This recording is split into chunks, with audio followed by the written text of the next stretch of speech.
Hi friends, இந்த வீடியோவில் நாம் அகா கல்யாணம் சீரியலோட ஒரு அல்டிமேட்டான ப்ரோமோ பற்றி தான் பார்க்க போகிறோம். இங்கே பார்த்தோம்னா நம்ம மகா வந்து ஆஃபீஸ்க்கு போகிறாங்க. இன்னொரு பக்கம் நம்ம சித்ரா வந்து காயத்ரி வந்து பயங்கரமாக ஏற்றி விட்டுட்ருக்காங்க. பார்த்தீங்களாக்கா? இங்கே பாருங்கள், நான் ஒன்று சொல்கிறேன், தப்பாக நினச்சிடாதீங்க. இப்படியே மகா வந்து ஆஃபீஸ்க்கு போயிட்டு இருந்தாங்கன்னா இந்த வீட்டில் இருக்கிற வேலைங்க, சமையல், இது எல்லாத்தையும் யாருக்கா பார்த்துப்பா? இந்த மகா ஆஃபீஸ்க்கு போய் நாம் எல்லாரும் இந்த சமையல் வேலையெல்லாம் பார்த்தா அந்த மகாவுக்கும் நமக்கு என்னக்கா வித்தியாசம்? கடைசியில் அவள் வந்து முதலாளி ஆயிடுவார், நாம் இந்த வீட்டோட வேலைக்காரங்களும் ஆயிடுவோம். அது நடக்கவே கூடாதுக்கா. எக்காரணத்தை கொண்டு மகா இனி ஆஃபீஸ்க்கு போகவே கூடாது அப்படின்னு சித்ரா தேவி வந்து ஏற்றி விட்டுட்டு இருக்காங்க. அப்போ நம்ம காயத்ரி வந்து, இது பாரு, எனக்கு மட்டும் என்ன அந்த மகா வேலைக்கு போகிறது ரொம்ப பிடிக்குமா என்ன? நானும் எப்படியோ மகாவை வேலைக்கு போக விடாமல் தடுக்கணும்னு தான் நினைச்சேன். ஆனால் அக்காவே அவங்க வாயாலே இப்படி போக வச்சுட்டாங்க. இல்லைன்னா நான் அவளை ஒரு வழி பண்ணியிருப்பேங்கிற மாதிரி காயத்ரி வந்து சொல்கிறாங்க. இங்கே பாருங்கள், நான் சொல்கிறத கேளுங்க. நீங்கள் பழைய மாதிரியே அக்கா கூட கொஞ்சம் நெருக்கமாக இருங்க. அப்படி இருந்தால் தான் அக்கா வாயாலேயே ஈஸியாக அந்த மகாவை வீட்டை விட்டே விரட்டி அடிக்க முடியும். அவள் ஆஃபீஸ்க்கு தானே போனால் ஒரேடியாக வீட்டை விட்டே நாம் விரட்டி அடிச்சிடலாம் அப்படின்னு சித்ரா தேவி சொன்னதும், ஆமாம் சித்ரா, நீ சொல்கிறது சரிதான். அக்கா வாயாலேயே அந்த மகாவை ஆஃபீஸ்க்கு போக வேணான்னு சொல்லி அவங்க வாயாலேயே வீட்டை விட்டு போக சொல்லி விரட்டலை. என் பேர் காயத்ரி இல்லை. இதுக்கிட்ட அனாமிகாவும் செம்ம ஹாப்பியாகிறாங்க. இது எல்லாத்தையும் மறைஞ்சு நின்று ஐஸ்வர்யா வந்து கேட்டுட்ருக்காங்க. நான் எப்படியாச்சும் என் தங்கச்சியை சூர்யா கூட சேர்த்து வைக்கிறதுக்காக ஒரு பிளானை போட்டால் நீங்கள் எல்லாரும் சூர்யா கிட்டேருந்து பிரிக்கிறதும் இல்லாமல் என் தங்கச்சியை வீட்டை விட்டே அனுப்புறதுக்கு திட்டம் போடுறீங்களா? இருக்குடி, உங்கள் எல்லாருக்கும் நான் வைக்கிற ஆப்புங்கிற மாதிரி ஐஸ்வர்யா வந்து யோசிக்கிறாங்க.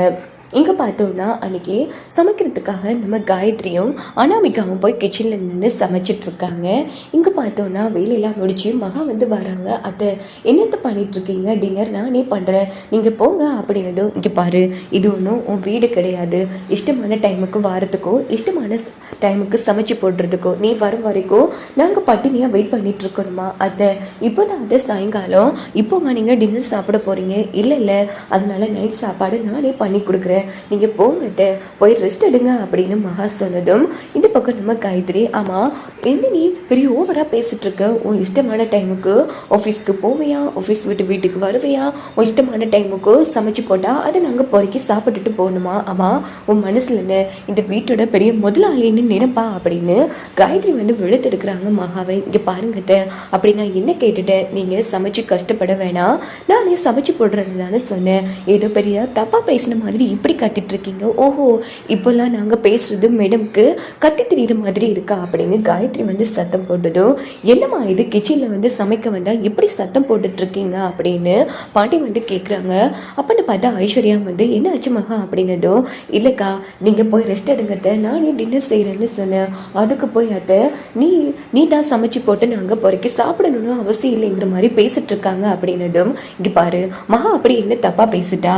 சமைக்கிறது தானே சொன்னா, உனக்கு பிடிக்கலன்னா மகாவை சமைக்க வேணாம்னு சொல்லு, அதுக்கு எதுக்கு காயத்ரி தேவையில்லாமல் பேசிட்டு இருக்க அப்படின்னு பாட்டி வந்து காயத்ரி திட்டினது. வாங்கத்த வாங்க, உங்கள் மூத்த மருமகளுக்கும் உங்கள் மூத்த மருமகளோட மருமகளுக்கும் தான் நீங்கள் இந்த வீட்டில் ஆதரவாக இருப்பீங்க.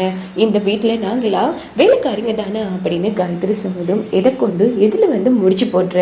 இங்கே பாரு காயத்ரி, சரி நீ ஏன் சமை. இங்கே பாருமா மகா, நீ இப்போ தானே ஆஃபீஸ் விட்டு வீட்டுக்கு வந்திருக்க, போமா நீ போய் ரெஸ்ட் எடு அப்படின்னதும் உடனே மகா அங்கிருந்து போயிட்டாங்க. பார்த்தீங்களா எப்படின்னு, நாம வேலைக்காரிங்க அவங்களுக்கு சமைச்சு சாப்பாடு போடணுமா, அந்த மகா சொகுசை வந்து ரெஸ்ட் எடுப்பாளா? இதுல அவங்களுக்கு தேவைதானா அத்தை அப்படின்னதும், விடு, அவ எப்படி நைட்டுக்கு சாப்பிட்றான்னு நானும் பார்க்குறேன் அப்படின்னு சொல்லிட்டு காயத்ரி வந்து ரொம்ப மோசமாக பேசுகிறாங்க.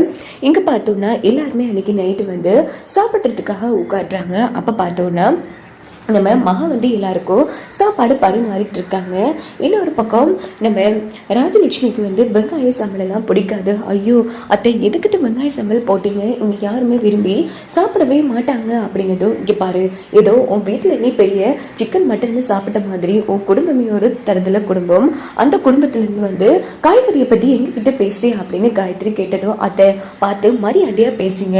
இங்கே பாருங்க, என் குடும்பத்தை பற்றி இழுத்தீங்க அவ்வளோதான், மரியாதை கெட்டுரும் பாருங்க சொல்லுங்க அப்படின்னதும், ஓஹோ பாத்தியாடா சூர்யா பாத்தியா, இப்பெல்லாம் ஆஃபீஸ்க்கு வர ஆரம்பிச்சதுல இருந்தே மரியாதை கெட்டுருமா, பாத்தீங்களாக்கா இதான் உங்க மருமகளோட லட்சணமா, இங்க பாரு அவ அப்படி என்ன தப்பா சொல்லிட்டா, இந்த வெங்காய சம்பல் யாருமே இங்க விரும்பி சாப்பிட மாட்டோம், நீ வேணும் தானே சமைச்சிருக்க, இங்க பாரு அப்படி சாப்பிட்றதா இருந்தா நீ மட்டும்தான் சாப்பிட்ற பாரு, யாராச்சும் சாப்பிட்றாங்களா இல்லல, அதை கேட்டா ஒழுங்கான பதில சொல்லு, எதுக்கு தேவையில்லாம அவ குடும்பத்தை நீ இழுக்கிற அப்படின்னு ராஜலட்சுமி சண்டை போட்டது. ஐயோ விடிஞ்சா பொழுது போகும் வரைக்கும் என் கடைசியில சாப்பிட்டாலும் சண்டை சண்டை சண்டை, என்ன பொண்ணுங்கம்மா நீங்க, இன்னைக்கு சாப்பாடு வேணாம் ஒண்ணு வேணாங்கிற மாதிரி பாட்டியும் தாத்தாவும் எழுந்திரிச்சிட்டு போயிடுறாங்க. பாத்தியாடி உன்னால அத்தை மாமா கூட ஒழுங்கா சாப்பிடல, இங்க பாரு ஒழுங்கா வீட்டுக்கு மருமகளா வந்தமா இருக்கிறவங்கள நல்லபடியா கவனிச்சு சமைச்சு போட்டோமா இருந்தமான்னு இருக்கணும், பெருசா ஆபீஸ் ஆட்டம் மகாராணி ஆட்டம் ஆபீஸ்க்கெல்லாம் போறேன், இங்க பாரு இனிமே நீ ஆபீஸ்க்கு போக கூடாது, உன் அத்தைக்கு உனக்கு நல்ல சாப்பாடு வேணும்னா வீட்டுல இருந்தே சமைச்சுக்கோ அப்படின்னு சொல்லி காயத்ரி வந்து திட்டினது. என் தங்கச்சி வேலைக்கு போனா உங்களுக்கு என்ன வந்துச்சு அப்படின்னு ஐஸ்வர்யா வந்து சத்தம் போடுறாங்க. இது பாரு நீ இந்த வீட்டுல மருமகளா இருக்கணுமா இல்ல ஆபீஸ்க்கு போகணுமான்னு நீ முடிவு பண்ணிக்கோ, ரெண்டுல ஒண்ணுதான் நடக்கும், இல்ல நான் ஆபீஸ்க்கு தான் போவேன்னா நீ இனிமேல் இந்த வீட்டுல இருக்கக்கூடாது, இனி இந்த வீட்டுல நீ மருமகளே இல்லை அப்படின்னதும் மகா வந்து செம அதிர்ச்சி ஆகுறாங்க.